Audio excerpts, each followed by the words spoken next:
Let me tell you a little bit about what Faith Advocates for Jobs is all about. It's a national movement of the interfaith worker justice, and this rally is put on by the Arkansas Interfaith Alliance and the Arkansas Interfaith Committee for Worker Justice. We know that over the last 5 years we've experienced a recession that would rival the Great Depression. And now somewhere in the vicinity of 15 million workers are unemployed. But what's interesting, the church and the faith community to some degree have been silent and have been quiet about how do we help those, how do we reach out and help those who are unemployed, how do we provide spiritual meaning for those who are unemployed, and what do we have to say about how we got into this particular situation to begin with.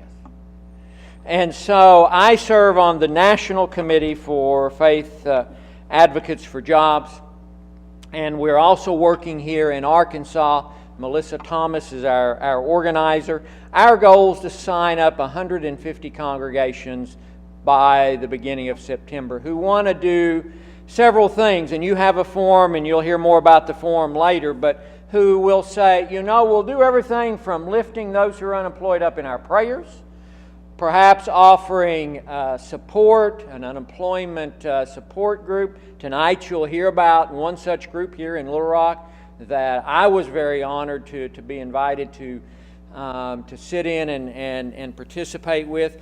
And how do we speak up in terms of policy? How do we become public witnesses to policies that need to be adopted that help those who are affected by unemployment and to try to ensure that we don't see this level of loss of jobs in the future? So we're inviting churches to sign up, and as I say, our goal is 150, but we also would invite individuals to sign up. And so if you'll take those forms later on, you'll hear a call to action tonight. And we hope not only do you sign them, go to your congregation, photocopy them, we can get other copies, spread it out to people. But I'll leave that call to action to Paul Sherry. We've got a couple of dear friends here with us, and later we'll introduce Dr. Forbes, but Dr. Paul Sherry. Paul has been in charge of Faith Advocates for Jobs. Paul was also head of Let Justice Roll, a national minimum wage campaign that I know Alan and Ricky and some of the others remember that when we did Give Arkansas a Raise Now, we were affiliated with Let Justice Roll. At one time, Paul was president of the United Church of Christ. He's an ordained pastor in the United Church of Christ. So Paul, it's a pleasure to have you, and also Dr. Forbes, it's a pleasure to have you travel in and to try to give us a little encouragement to say faith community has an awful lot to say about the unemployment issue from a lot of different angles. That's why we're here tonight. And it's time that the faith community step up and also speak up. So thank you again for being here, and let's look forward to a challenging evening.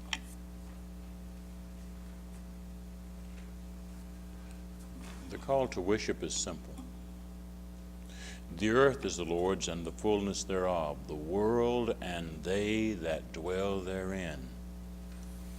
And because the earth is the Lord's, we belong to God, each of us and all of us. And therefore we are accountable to God for what happens to our sisters and brothers and God's earth. We call you to worship in that spirit. Steve, am I to lead the opening prayer, or you? Let us pray.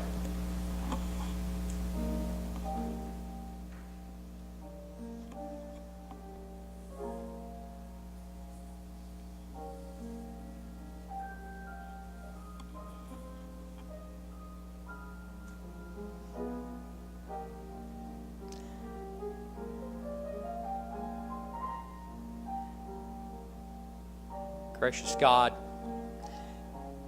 tonight we come and we lift up your people. Perhaps we know them by name, but we do know of their situation. Tonight we remember those who are unemployed and underemployed and those who have been unemployed. And we understand the great sense of pain and hurt, loss of dignity, loss of money, family split apart. Tonight we remember them because they, as we are your children. So gracious God, we come tonight to celebrate and give you thanks because you are God. We give you thanks because you care about those whose lives are broken or hurting, or who look for meaning and purpose when they've lost a job. But we also realize that we're challenged tonight because you call us to go forth and to speak for justice and hope, because you're a God of justice and hope. So gracious God, that in the midst of this service tonight, may we hear your words of challenge and your words of hope, your words of joy and comfort, and your words of provocation. And so now we ask this prayer in your precious and in your holy name. Amen.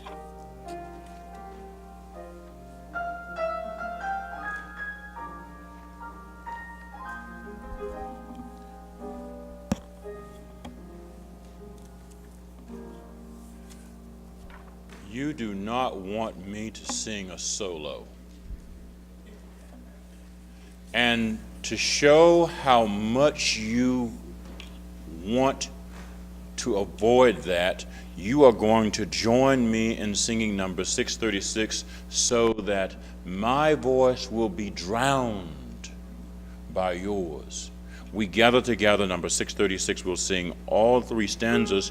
We'll have an interlude after stanza 2. Let's stand and sing.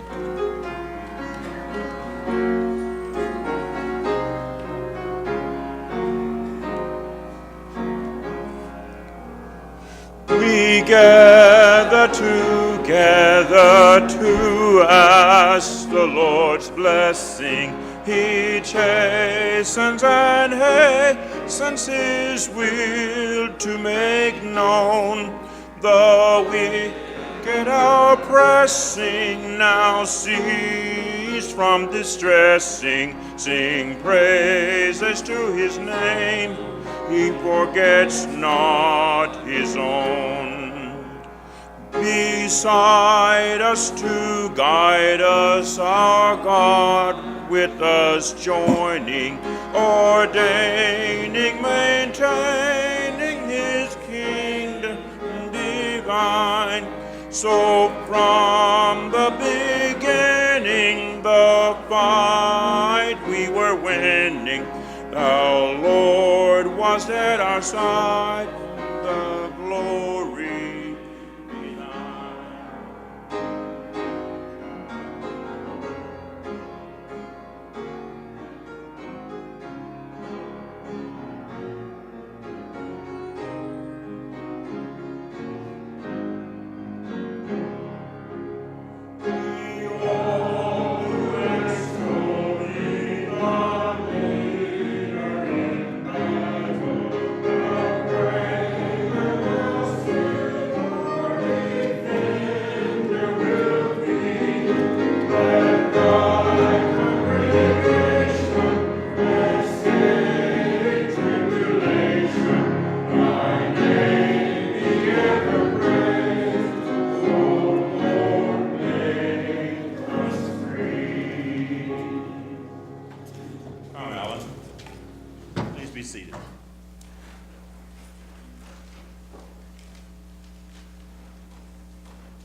Good evening, everyone.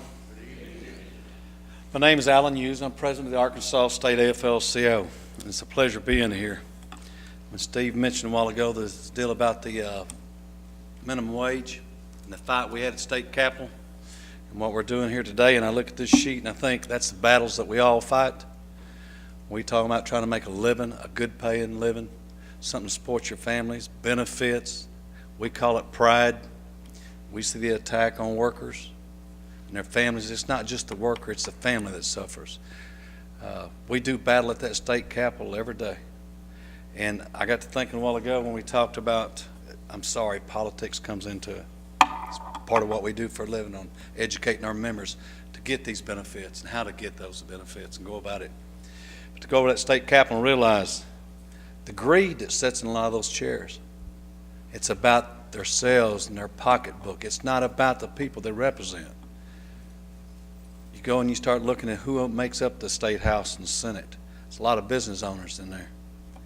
We go over and we fight those battles and speak on behalf of somebody trying to get the minimum wage or living wage, unemployment benefits, workers' comp benefits because the jobs that they've done or something's done damage to them, or they've been laid off because at no fault of their own, but the companies decided to pack up and move somewhere else. And I sat there and thought, well, if you went to the state capitol as a bunch of people looking out for others, the Lord behind your back, who would you go over and pray for? Would you pray for the workers that's displaced or injured or struggling? Or would you pray for those that are sitting there and making these decisions, not even considering those that are in this situation of unemployment benefits being low, or not getting any at all, or workers' comp, or jobs not available? I was sitting there confused a while ago. Who would I pray for? I guess we'd have to pray for all of them. Because a lot of them don't understand over what it's like to do without, to give up electric bill, give up this privilege, give up the TV, give up the phone, just to make sure you got groceries on the tables for your families. They're over there denying people unemployment benefits. They say we want to drug test them. Well, you know, that's degrading. You think all of those over there would want to be drug tested or test for alcohol the next morning after they've been hosted somewhere the night before? It's great, but they don't care to put that on them. And what happens if they was to deny that person unemployment benefits? You didn't hurt him. You hurt his family. That's the ones that's suffering. That's the ones that need the groceries and all the protection at home and everything. They've got it all wrong. And it's going to take praying. It's going to take a lot of work, and it's going to take people understanding. But there's one thing I'd like to see come out of this. When the session starts back up, or you get a chance, be over there talking about those issues which you'll hear about, that unemployment benefits. They need to hear from someone that's affected by it. There's nothing like drawing the heartstring if you can get someone in that committee. If any of you have been in a committee and testified on anything before, it's not that bad. I think it's worse standing up in front of the school having to give a report to your classmates than it is over to those at the state capitol. But they need to hear from people that represent people. If it's under the Lord's eyes, if it's out in the public, it's another person, a school board member or something knowing. If it's a minister at a church, because I can tell you right quick, when they start needing to put groceries on that table as much as they need the Lord, they're going to be cutting at places. You see donations in churches start dropping. And we've seen it everywhere. They're going to cut things they need. If it's a life policy on insurance, they're going to say, I got to gamble. I can't afford it. I got to put groceries on my table. I'm going to give that up. Or I'm going to drop my car insurance, which by law you're supposed to. They will cut places you never thought about to survive and take care of theirs. And they need help, just what Steve is talking about here today, of bringing us together. Getting everyone to realize it's about all of us. We're supposed to be looking out for one another. It's not supposed to be the 1% and the 99% you hear all the time. It's about all of us. I looked at this page right here when it started talking about all the stuff about the wages, the health insurance, and the benefits. I said they must have got that out of a union book somewhere. Because we had health insurance. We give up wages to make sure we had a health insurance coverage. Instead of getting a big increase, we put it over there. Or a pension plan. We give up wages. Now you see corporations coming back, even retirees. This is the part that hurts me because I guess I'm getting so close to it. Retirees retire early because they've negotiated an insurance package. Their pension was good, they've negotiated, so they said, well, hold it. They're going to let us carry insurance till we're hit 62 or 63, what do we hit? It'll get me through those 2 years. Next thing you know, corporations that are already making record-breaking profits, well, that's not enough. We want some more, so let's go back and take the health insurance from the ones that we told would have health insurance till they get on Medicare and Medicaid. All of a sudden, they're out. They're having to figure out what they're going to do for insurance for 2 years. How many of you know someone that does not have health insurance? It's hard. How many of you know someone that their families had to move back in with their parents or their grandparents? And it's spreading like a disease. We have the workers dislocated task force that works under us on the state government contract. And they have to go into these situations where a plant, most of you know Whirlpool up in Fort Smith, Whirlpool company used to employ 6,500 people. They're shutting down in June. All those jobs are gone. All these people thought they were going to retire there and have that pension, have that health care plan later on. It's not happening. Domino effect, you see other plants closing. Because we was reading something earlier about gaskets and stuff for the ice boxes, stuff, possible another plant's going. It just keeps happening.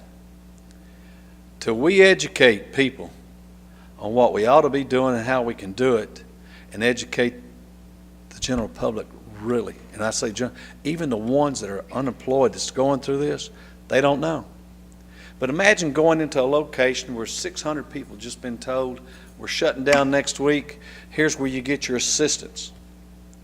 And this is assistance that unions fought for and others fought for. If it's unemployment, that wasn't given to you. People had to go out there and sacrifice to get those benefits, to get it to where you're entitled to them. The list goes on. The programs there, education. I always say that the unions have one of the greatest apprenticeship programs there is. We'd all like to see our family, and don't take this wrong, Judge, we'd all like to see our kids be a lawyer. I don't know why. But, you know, they're not all kids are cut up for that. Or a doctor or something like that. No, some of them want to be a pipe fitter, a welder, electrician. It fits. There's programs out there we got to educate them. We got to educate how to get money to them and help them out and get these young ones back to laid off workers and young ones back to work. We've got a graduation Friday night for our IBW, International Brotherhood of Electrical Workers. And to go over and see these, I used to say young, but you realize you got some that's been laid off somewhere else. And they're looking for a career and not just a job. But to see them graduating, go on these apprenticeships, not only are they working, but they're going to classes tonight and getting this where they can carry it with them and better themselves. All these colleges, there's all kinds of stuff available. We just got to make sure it's getting to the right hands. And all I can ask you to do is, when you go to bed at night, pray for all these that's struggling to put those groceries on the table, protect their families and all, because I don't see no let up. We keep seeing notices about layoffs. And we've got to educate the people how to turn this around. And it is by educating and putting people back to work so you can put money back in the economy and keep this economy built up, because it's not by the way they're doing it right now. And all I can say is I know President Obama's doing everything he can. If he had the right ones working with him up there and we get our infrastructure built back, take care of our infrastructure, we'll have everybody back to work. They'll have those lights on at night. They'll have the air conditioner in the summer, the heater in the winter. They'll have groceries. They'll have that pension. They'll have that health care. And you once again will see families smiling. Thank you.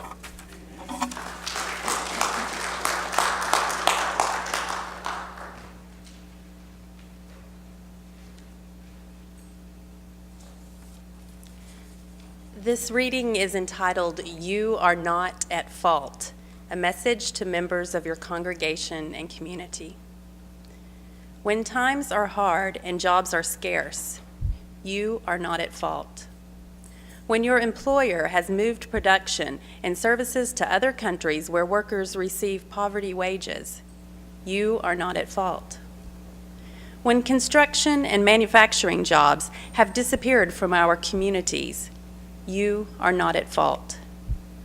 When your hours have been slashed and your pay reduced, you are not at fault.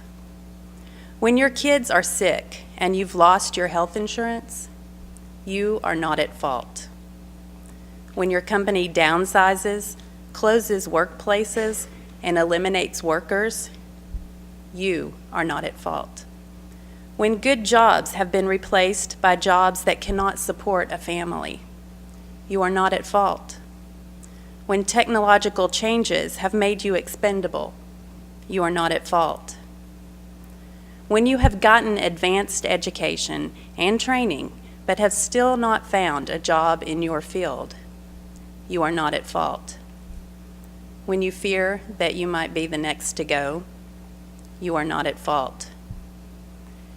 With our arms wrapped around each other, we will survive and thrive. Together, we have the power.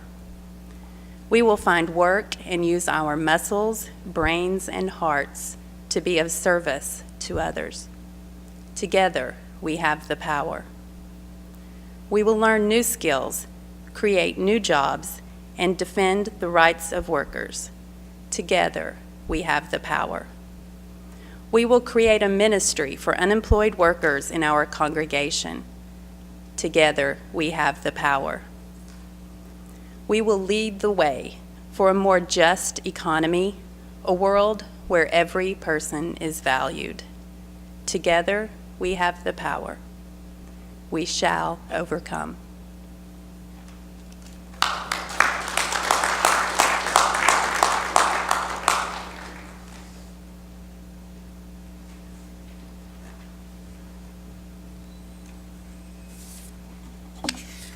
Good afternoon. My name's Gordon Compuris, and I'm a member of Trinity United Methodist Church here in Little Rock. Thank you for the opportunity to speak to this gathering of faith advocates for jobs. I grew up in this church, spent a lot of time right here on this stage in this congregation, and it's good to be home. I was asked to share a little bit about an outreach project that my church, Trinity United Methodist Church, is doing here in Little Rock is doing. I agreed to do this because for me it was a very personal effort. You see, I was laid off last year after 21 years with a major corporation here in Little Rock, and I've since been blessed to find full-time employment. But when I was laid off unexpectedly, I found myself, much like we've heard tonight, lost, broken, alone, and grieving. My church, however, came to my aid. They knew about my pain. They felt my pain. They offered their prayers, of course, and their assurance that God was not through with me yet. Then they offered me a little work. It wasn't much work, but it helped. And more importantly, it helped open a few doors. And it also helped get me out the door.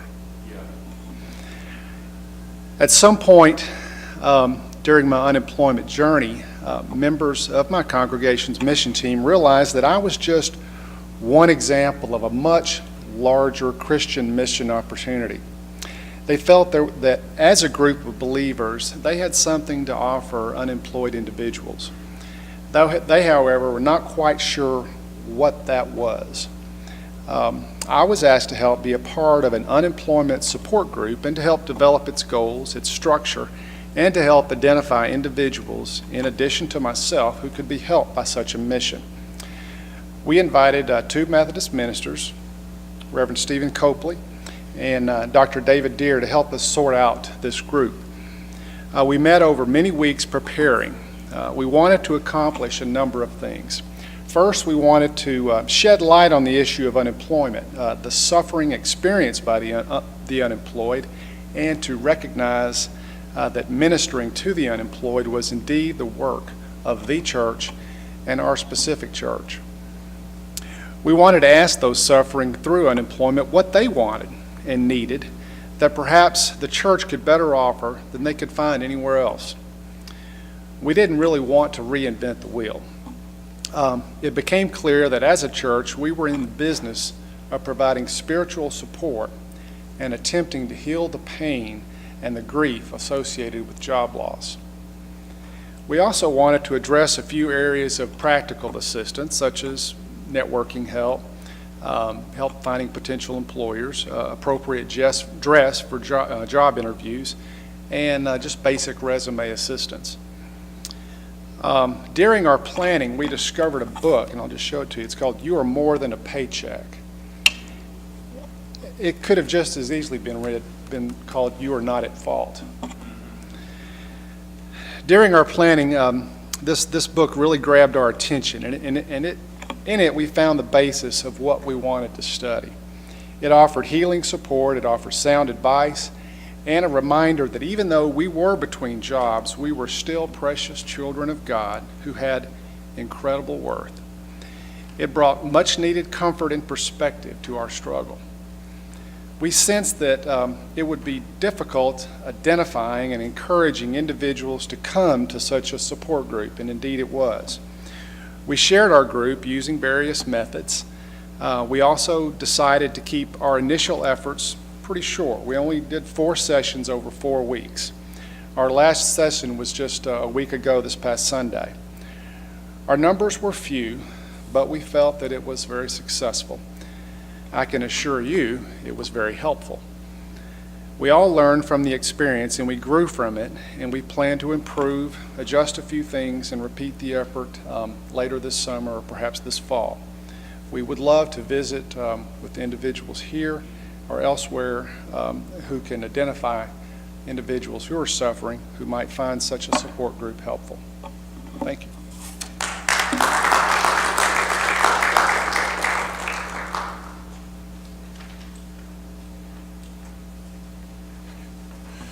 Thank you, Gordon.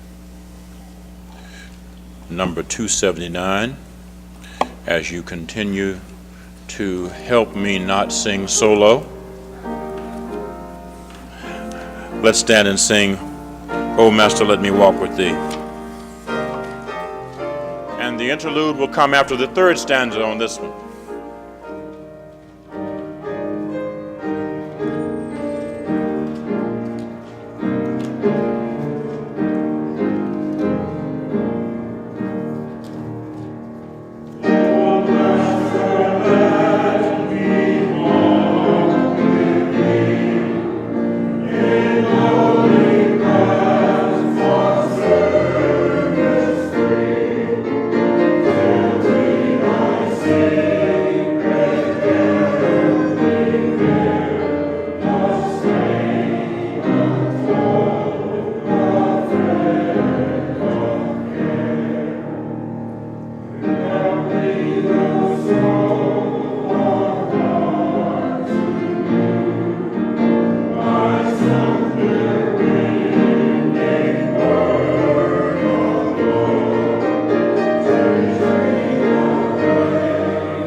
We're very honored to have the Reverend Dr. James Forbes with us from New York. He and I have a little running joke now because when I picked him up at the airport, he had a Yankees cap on. And I'm a big St. Louis Cardinals fan, so but Wendell reassured him it was fine to wear a Yankees fan, and some of you may be Yankees fans. So, but we're very honored to have him here tonight. And Dr. Forbes has been, as a pastor, on the forefront, certainly very involved in the Let Justice Roll campaign. and in Faith Advocates for Jobs, because not only did he speak at the kickoff in Washington, he's speaking here, also in Los Angeles and Detroit and a couple of other cities. So we're very honored to have him. He was born in North Carolina and attended Howard University in Washington, D.C. He earned his Master of Divinity degree from Union Theological Seminary and his Doctor of Ministry degree from Colgate Rochester Divinity School in Rochester, New York. He began teaching preaching at Union Theological Seminary and later became the senior pastor at Riverside Church in New York City, a very, very famous church. He is now the senior minister emeritus at Riverside Church and the Harry Emerson Fosdick professor at Union Theological Seminary. Dr. Forbes, it's truly an honor to have you here. We have his books for sale in the foyer. Afterwards, we encourage you to buy one, and afterwards he's agreed to sign those for you if you'd like, and we appreciate you doing that. But from the depths of my heart, welcome to Arkansas, and welcome to this church, and what an honor to have you this evening.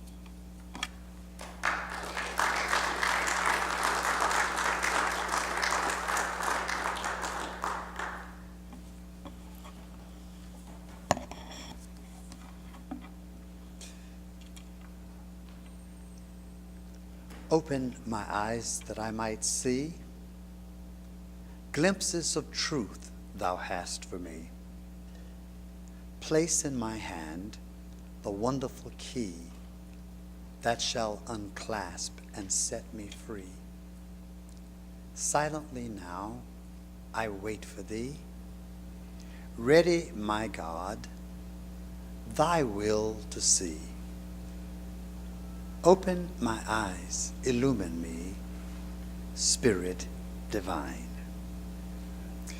Wish to give honor to God who has brought me safely from New York City to Little Rock, Arkansas. Glad to have the privilege to be here in church. Pastor, Judge, Reverend Griffin, who holds forth at this pulpit, to Reverend Copley, who has warmly introduced me, and to the Reverend Paul Sherry, who has once again been up to the mischief of getting me out of New York around this country. 2004, he had me running all from the east to the west as we were trying to preach about the promotion of a concern for minimum wage. And here we are again. Even if you got the minimum wage but you don't have the job, you're in real trouble. So here we go again.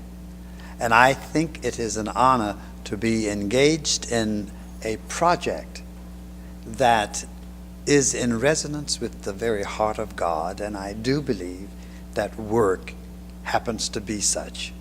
So I'm glad to be here. Thank you for the music. Amen. We could,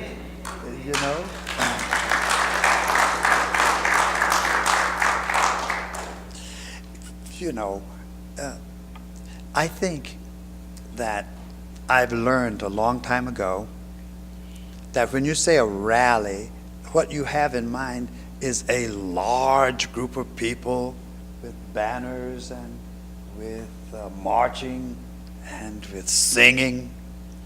But I learned a big word some time ago, and that word is august. So I know it's still May, but this is an august body. And I think I'll remember years ago, I was attempting to go to Africa with Operations Crossroads Africa. Of course, we had to raise $1,600 to pay for our fare, but a mission group in my church asked that I come to speak in the middle of the week in Philadelphia. So I left New York and went to Philadelphia, arrived at the location, and there were not quite as many people present as are here tonight. And I thought to myself, oh my goodness, I could have been back at the seminary doing my work to come down here to talk to a handful of these people. As I spoke to them, I mentioned that I was there and I was looking forward to being a better missionary because I was going to be trying to go to Operations Crossroads, Africa, and that I would be able to go. I had to finish raising my apportionment to be able to go. And then I went on and gave my talk. The woman who was in charge of the program with that handful of folk, Mother Ashley, said, when I got through, oh, that was a wonderful talk, she said, but you heard what the boy said. She called me a boy. Heard what the boy said. He's got to try to go to Africa, and he needs some money. How much do you need? I said, well, I need about $1,600. So she says, all right, let's raise the money so he can go back home. And that little handful of folks raised the $1,600. And then she said, wait a minute, I need some more. In addition to paying his fee, he's going to need some sandwich money when he gets there. And ever since that day, I have figured out it may be May, but this could be an August body I'm looking at. It may very well be that if a word of significance is uttered in this place with these persons who are present, that the ripple effect of a word spoken in season could help to advance the legislative agenda, the church witness, mosques, synagogues, from just us, which then places a great deal of pressure on me to make sure that I bring as best I can the word which is pulsing in my spirit to you, because I have no idea how much influence you have. But I do believe that persons who are influenced by God in the deep place will achieve more effective objectives being completed than a vast crowd filled to the rafters. With these preliminary words, maybe one more, and that is they're going to be selling my book afterwards called Whose Gospel.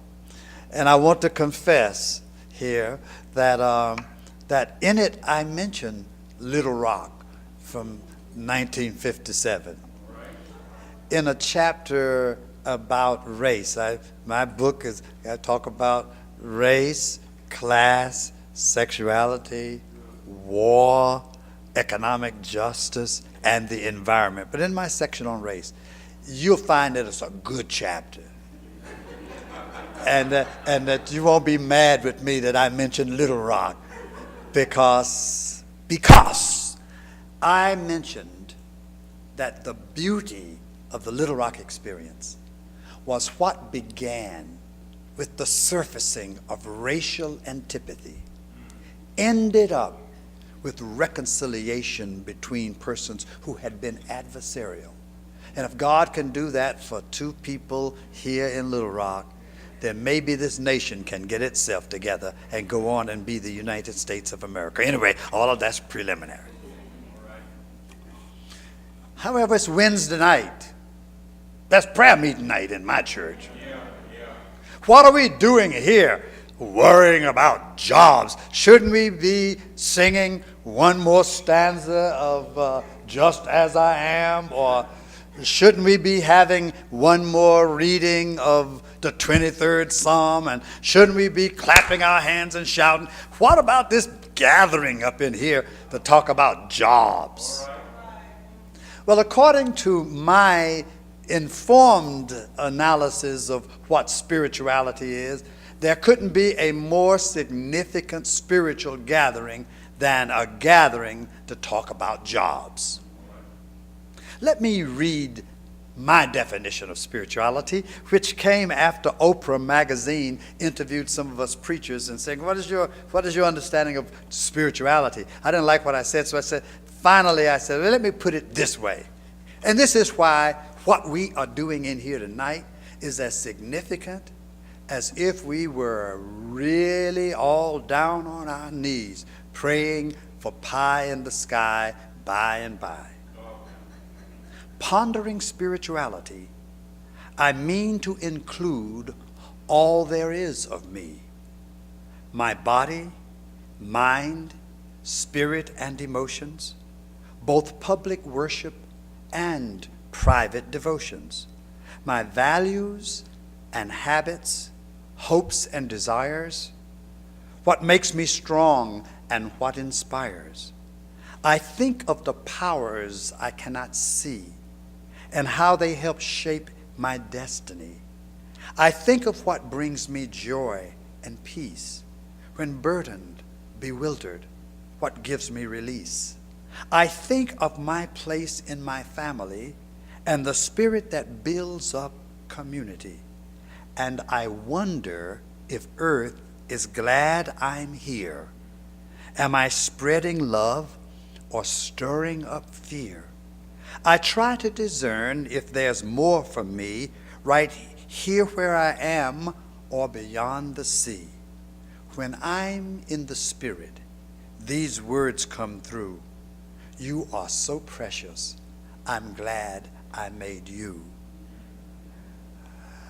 I want to talk to you tonight from the theme, a vision for healing the spirit of America.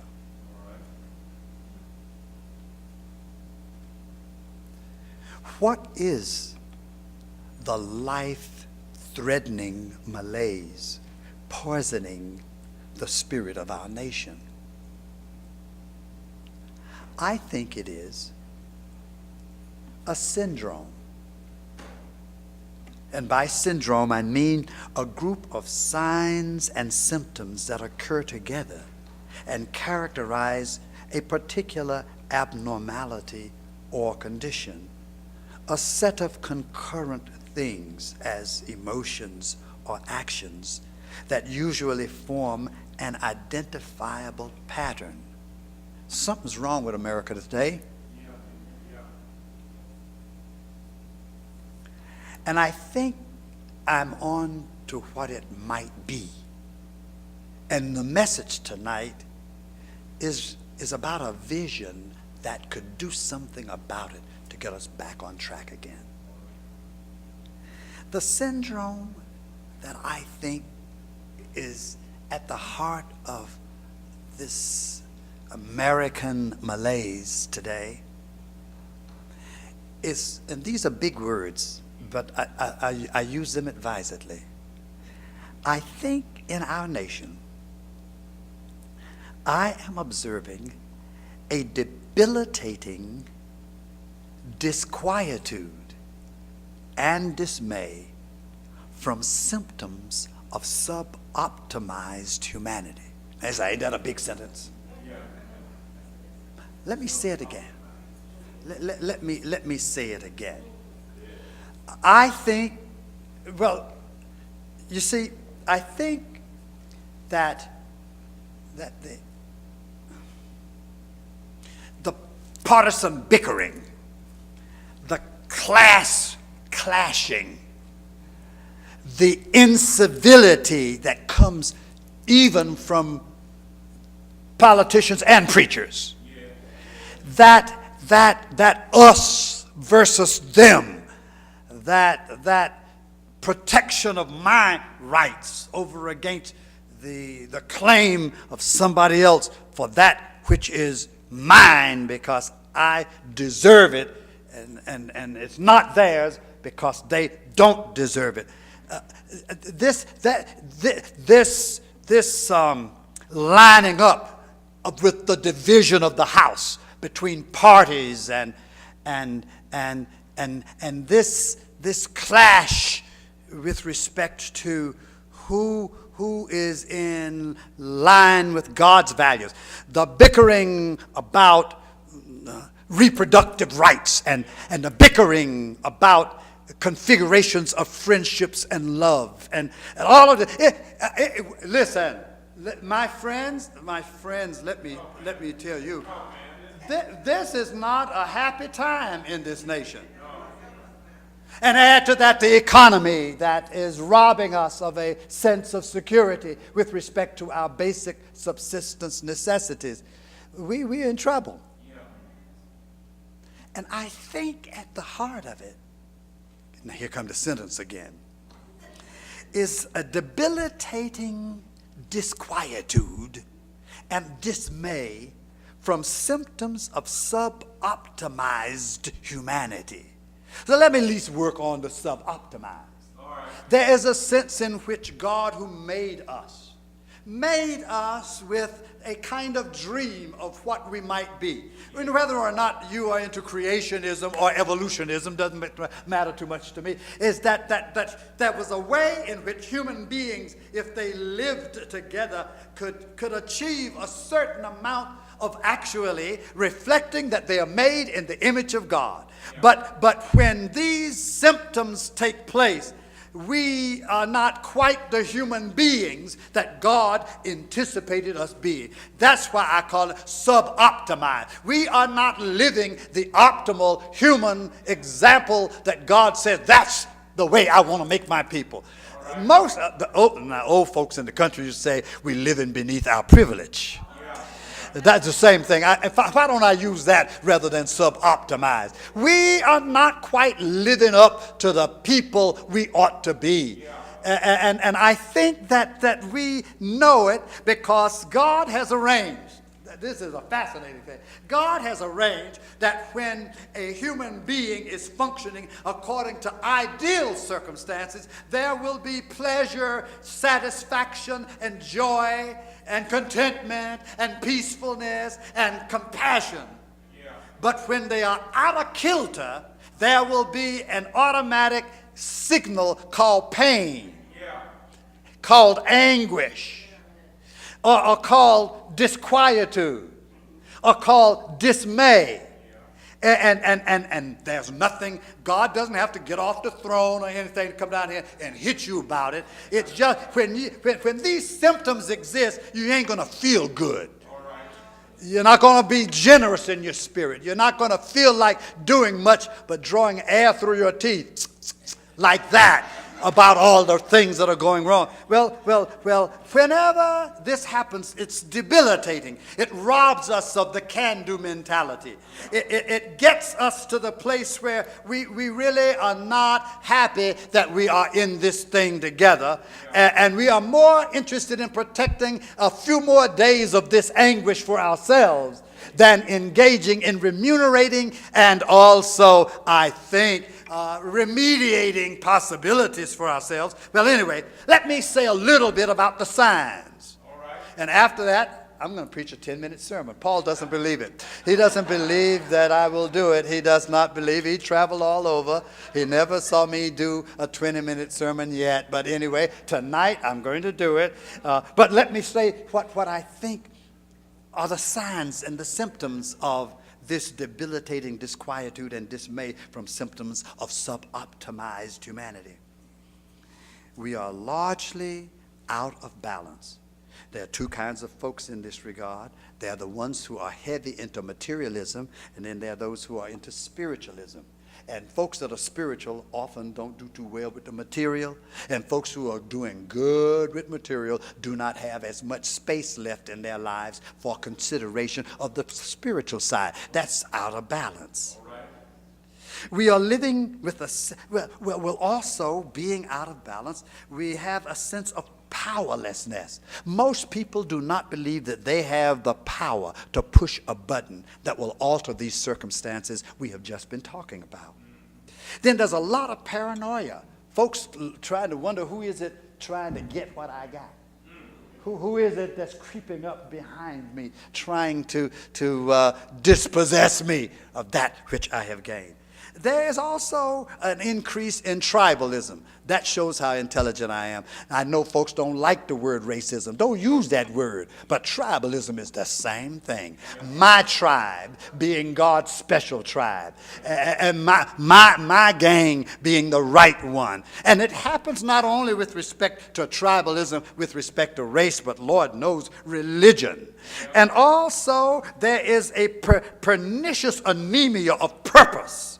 And then there's a loss of connection between freedom and responsibility. There's a loss of connections between God and neighbor and one's humankind. In fact, I want to say this, and I don't know the pulpit is 501c3 protected, so let me just say this, that I just mentioned, I think, to Melissa, that I believe that part of what's wrong right now is the election of President Obama to the White House. And the reason I say it is because I was elected as the first pastor of Riverside Church. You were a pastor there, interim for a while, and they elected me, I think, almost unanimously. I don't know whether you can be almost unanimous or not, but anyway, there's only one lady that stood against me when I started, and there were over 1,000 people in there voting. But the day after they elected me as the first African-American pastor, I mean almost the day after, I got the impression that people woke up and said, oh my God, what have we done?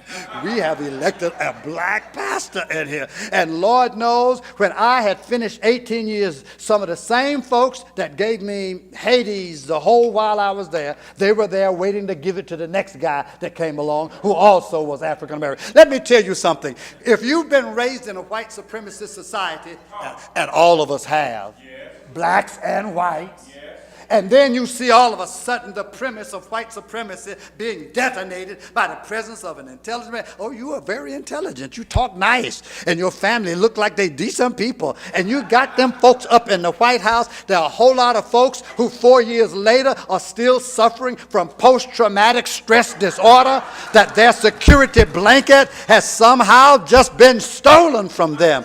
And so anyway, all of this stuff is happening. And in addition to that, we have a lot of fear and anxiety, a lot of hopelessness, a loss about what we really want. We got a whole lot of addictions, a whole lot of disappointment, diminishment, disillusionment, etc., etc., etc. In other words, we got some problems. Yeah. And these symptoms, I think, are symptoms of, and this is the fourth time I'm using this sentence, and they say redundancy may help sometimes. We have in America a debilitating disquietude and dismay from symptoms of suboptimized humanity. So the question is, what do we do about it? Yeah. But that's what I came to preach about. So now I only have about 8 minutes to do that.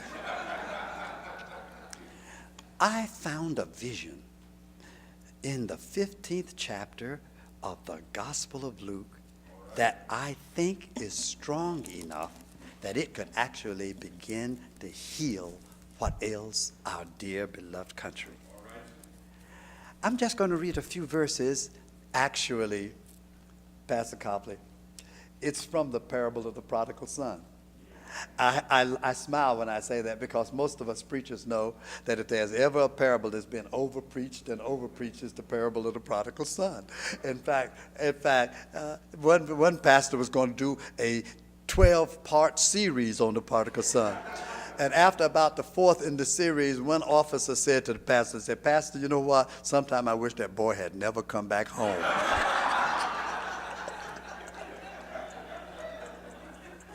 But anyway, one more. I guarantee you that there's something in it that I had ignored all 50 years of my preaching. But all of a sudden, it stands out that here is, and the reason it stands out is here, and I know, is a boy down in a pig pen. Yeah. So destitute, so hungry, so weak that he's almost ready to eat the slops, we call it, or the pods, more sophisticated people call it, that the swine were eating. Yeah. And nobody gave him anything. But the very next minute, after being down with the pigs, he's standing tall and with his head looking toward toward home. And for me, a preacher has to notice that. One time he is suffering from a debilitating disquietude and dismay from self-optimized humanity. But then the next minute, he's standing tall, feeling like this is the kind of being I was made to be. Ready to go home and speak to his father. Question, what was it that got him up from there to here? Because if I can find it, Bible is helpful sometimes. They give images that can be helpful not only in a personal situation, but in a societal arrangement as well. So that America, I need to figure out what is it that can get us up so that we can stand tall and sing with full fervor, America the beautiful. What is it? What is it? There's this very brief little image that came. It says, but, Luke 15:17, but when he came to himself, he said, how many of my father's hired hands have bread enough and to spare? But here I am dying of hunger.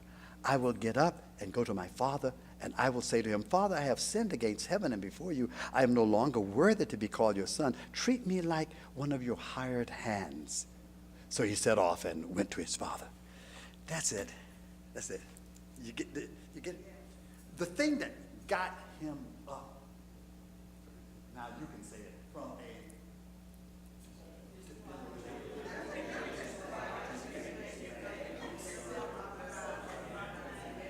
the thing that got him up. The thing that got him up.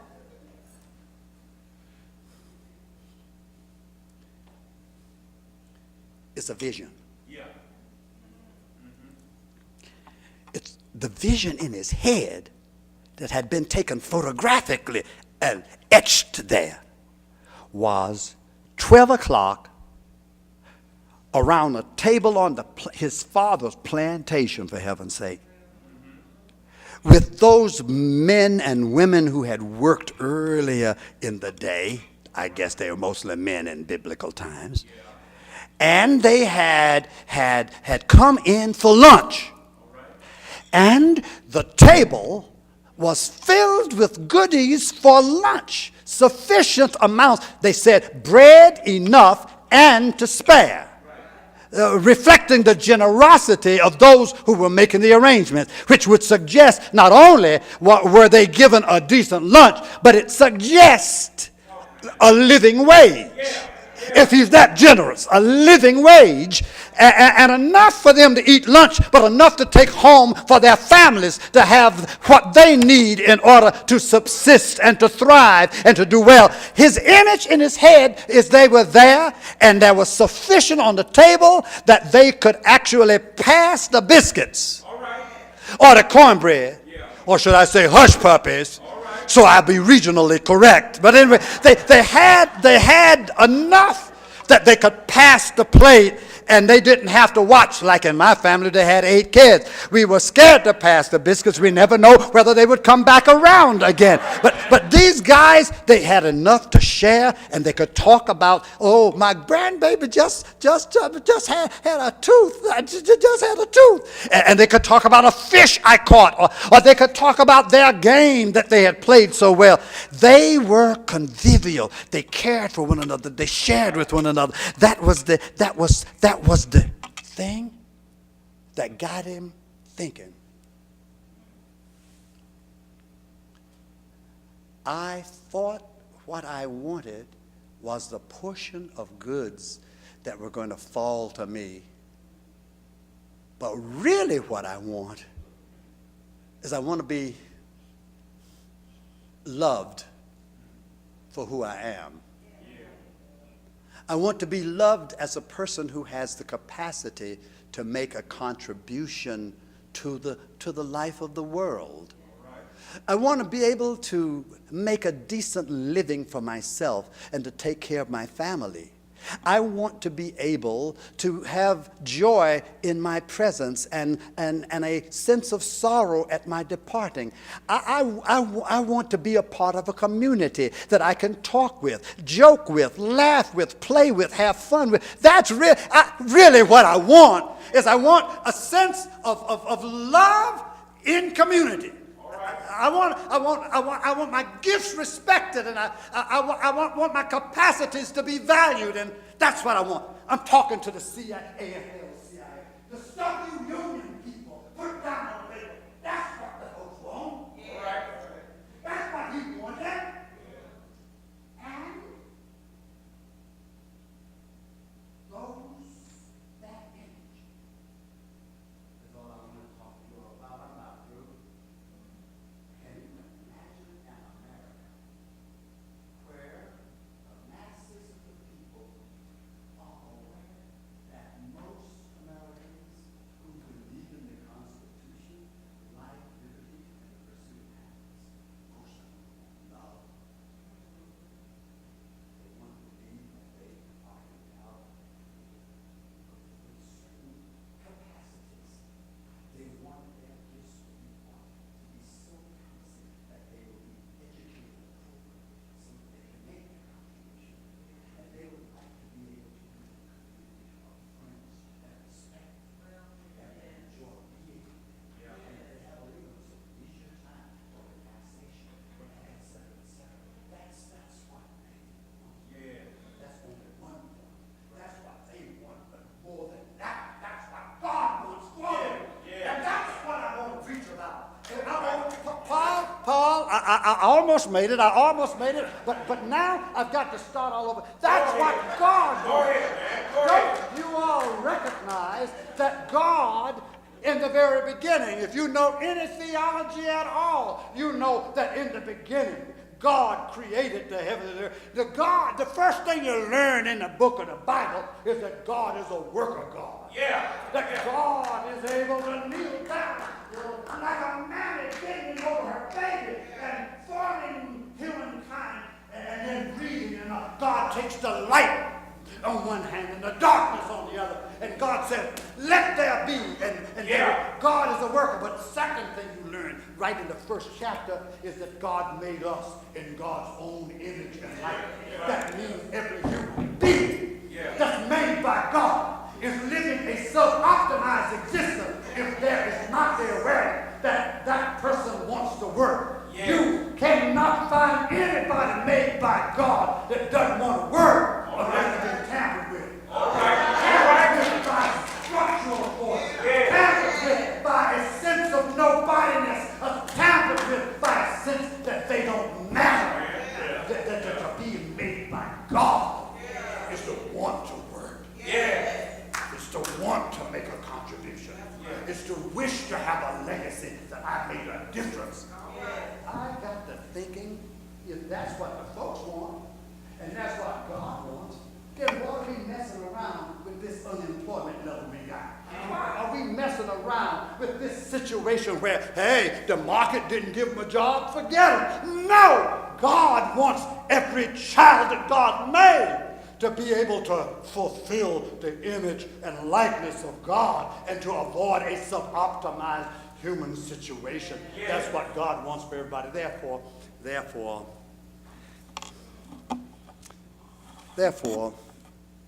when this boy got up, I can't get over this image, Paul.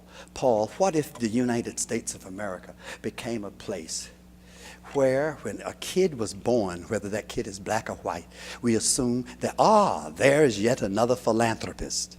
But we have to give good health to this kid, and we have to give good education, because this kid may be the one that helps with Alzheimer's. This one, he may be able to have the insight that works. And I'm invested in that, because now both of us are into our upper 70s, and we are both suffering from mild cognitive impairment. I'm glad they call it that way, So you know what I mean, Paul. If that we are suffering from, but who knows that the kid born this morning Born this morning. What's the main hospital in this city? I don't know which one you call, but that kid may be the one that God has given that insight to, and that if we cultivate and nourish this kid, but if the kid ain't got no parents with no job, all right, then that can't happen.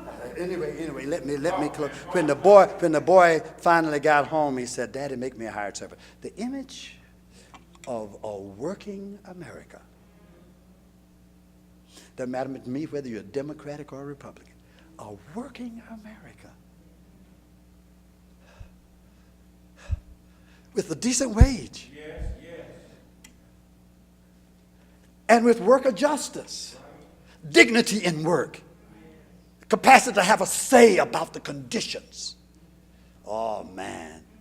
When that boy got home, the father was so glad to see him, and especially that he wants to be a hired servant. I think the Heavenly Father wants all of us to work on the plantation. Notice that nasty word, plantation. On the plantation of the realm of God, the realm of justice, the realm of compassion. God wants all of us as hired servants, and a national power is an unholy arrangement. Amen. And America, to be well and to live as she ought to live, has to rise to that. So anyway, they had a party. Yeah. They had a party, and I always have to close with it. Brother, you doing the video up there. I have to move from where I am to say I think it's part of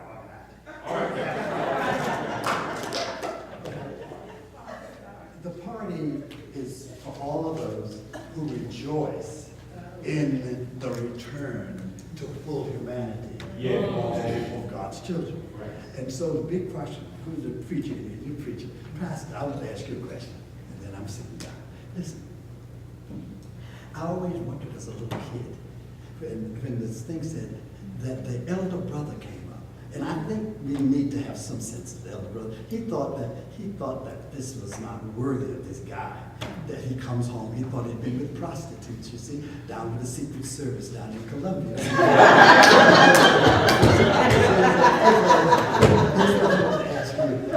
I've been trying to figure out, if they had music and dancing, what kind of dancing were they doing?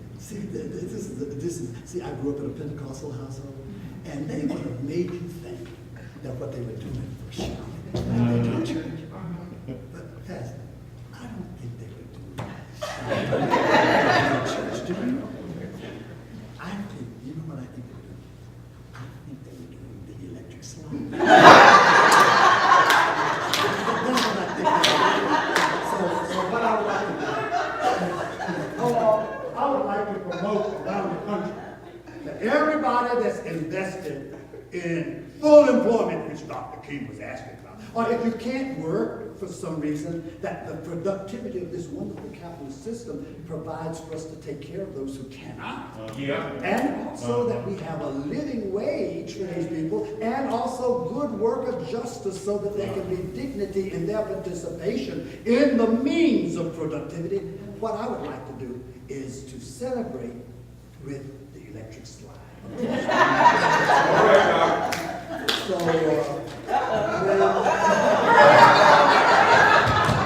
I'm getting into I know this was cut.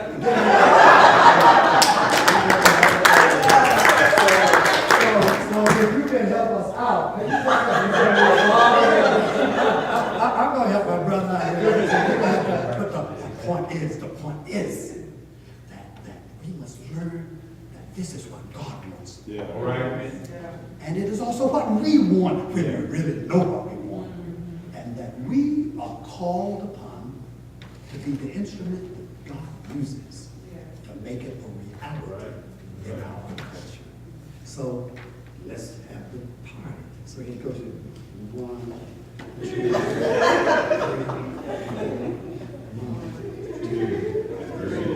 1, 2, 3.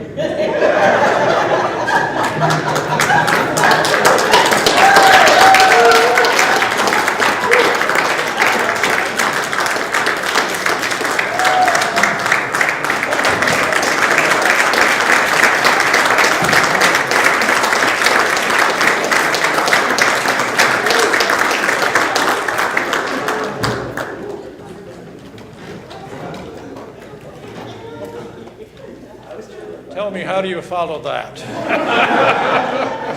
How do you follow that? Let me ask you a question. How many of you in this sanctuary know the name Joe Hill? Well, Joe Hill, for those of you who don't know that name, was a wobbly organizer in the first part of the 20th century in the southwestern part of this country.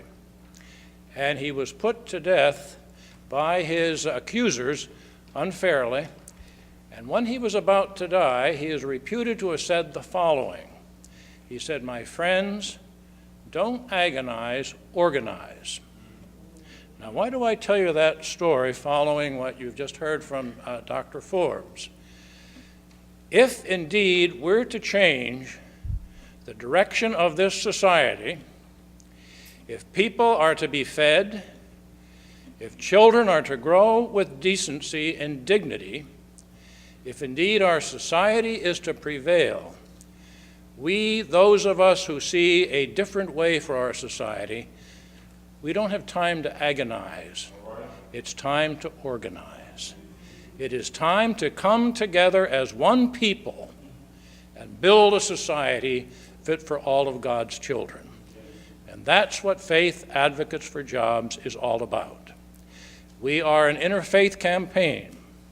We are Christian, we are Jewish, we are Muslim, we are Buddhist, a range of faiths, all committed to a society of justice and mercy for all people. And I'm here this evening to ask of each of you, as individuals, as congregations, and as organizations, to join with us so that peace indeed with justice can prevail for all people in this society. I am now 39 times 2. I've lived a long time. I was born at the end of the Great Depression, 1933, and I remember I grew up in a coal town in eastern Pennsylvania. Good for you, my friend. And I saw what indeed that kind of living did to people's hearts and souls and minds. And we today are reaching close to that situation, my friends. So then unless, as God's people, all of us, come together and indeed change the way things are so that they might begin to be as God would have them be, our children will suffer, all children will suffer, and indeed our society will continue to swirl downward.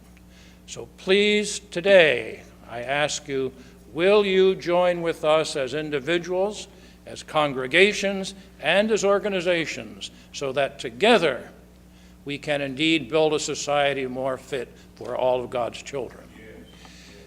What we hope to do is organize up to 1,000 congregations across the length and breadth of this land, of congregations committed to serve the unemployed, the underemployed, and the unjustly employed, so that together we can indeed turn a society into the direction it needs to be. So that if indeed you join with us, you will join a growing band of faith. We now have about 300 individuals, congregations, and organizations, and as I said, we hope to at least reach toward 1,000. If you join with us, you will find that you have much help coming in from us. We supply you with speakers, as Dr. Forbes being one of those, providing direction.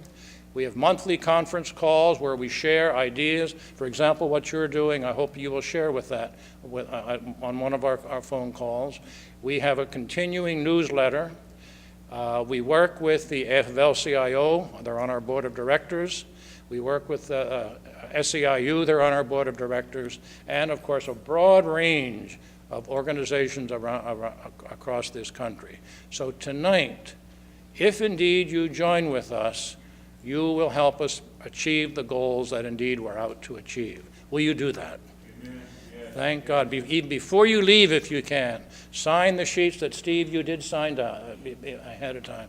And you can count on us. We'll be back to you immediately with guidelines and directions as to how we proceed. A few days ago, we had a very fine conference call with Senator Harkin, who you know has introduced a major bill. It doesn't have a chance to be passed in this particular Congress, but it provides a vision for what this society can be. And by working together around instruments like that, or the President's bill of this past fall, we can indeed turn this economy into a way that jobs for those who want them and need them are there, and indeed they're good jobs, decent jobs, rather than the kind of jobs that so often are now happening to all people. So thanks for being here this evening. God bless you all, and let's build that society of peace with justice for all people. God bless you all.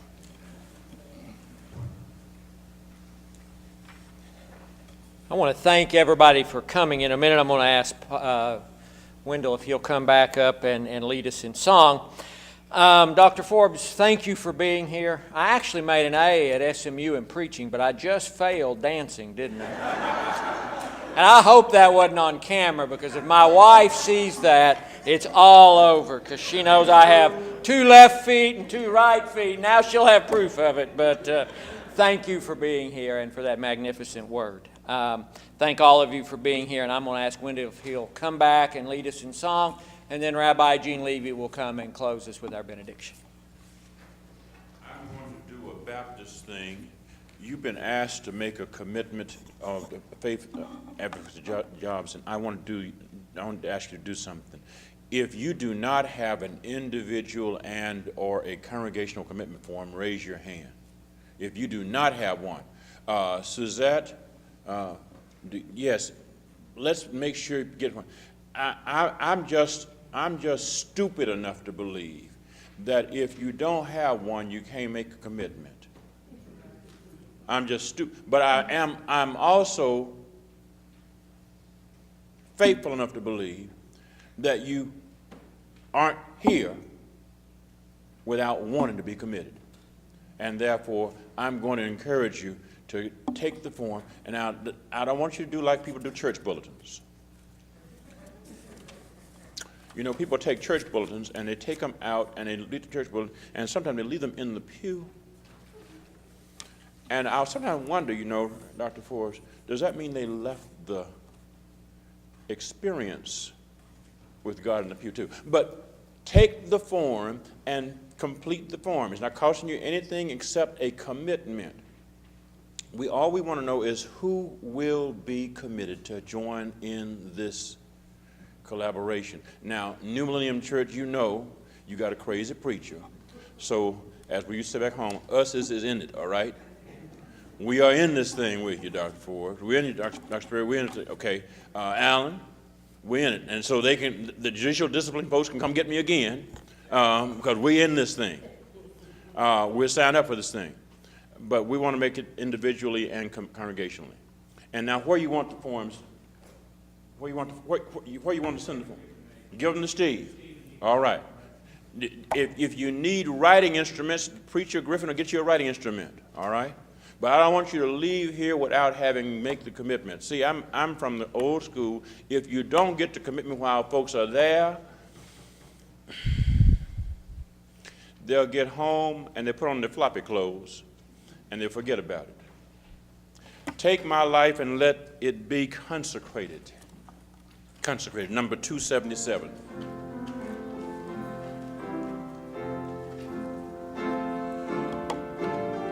You don't have to do electric slide, but you do have to stand.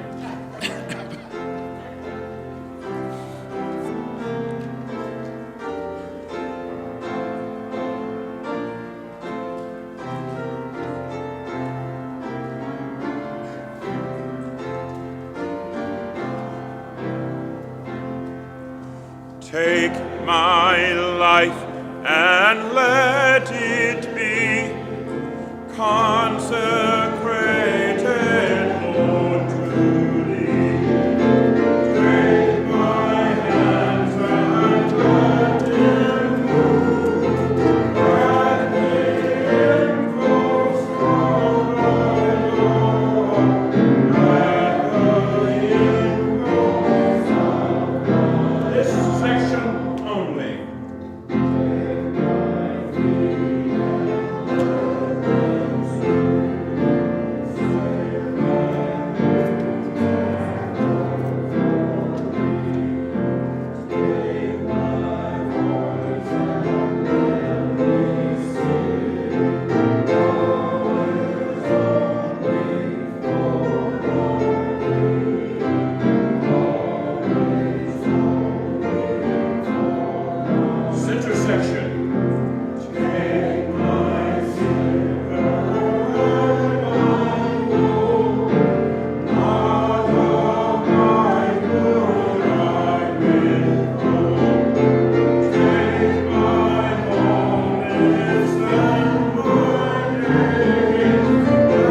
do it from there. I promise God will get the word and we'll be the blessing.